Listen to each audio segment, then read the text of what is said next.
Soyuq divarlar şəhər yatır məni oya. Xəyallar tozlu rəfdə, reallıq sağır aya. Sükut danışır gecə, qaranlıq çəkir məni. Ruhum qərib bir qəfəs, fikirlərimsə dosta. Hər kəs deyir olmaz, hər kəs kəsir önümü. Sanki qaranlıq udmaq istəyir bu günümü.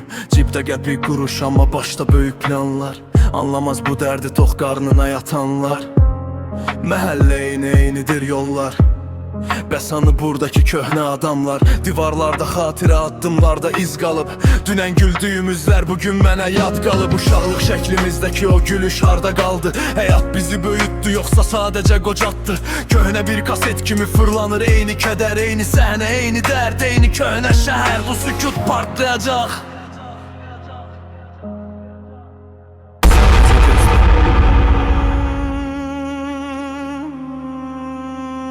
Nə bir sözüm qaldı, nə də köhnə mən tek başına keçdim bu dumanlı döngədən. Yollar yordu, amma dayanmaq yoxdur. Mən payımı aldım bu soyuq ömürdən. Yenə doğula bilər insan öz küllərindən. Qoparar qismətini bu dünyanın əlindən. Daha qorxusu yoxdur nə odan, nə alovdan. Silər bəxtin izini taleyin dəftərindən.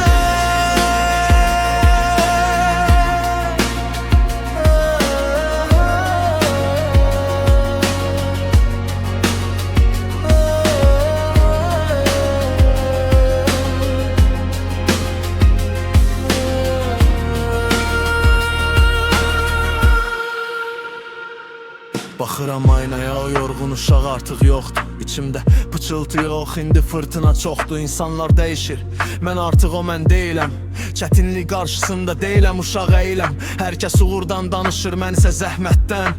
Mən payımı özüm aldım qismətdən, bəxtdən. İndi tərəzi dəyişir, söz sırası məndədir. Mənim bu sükutum belə hər kəsə bir zərbədir.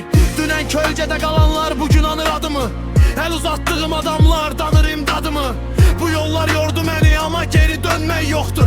Qaranlığın içində deyilməmiş söz çoxdur.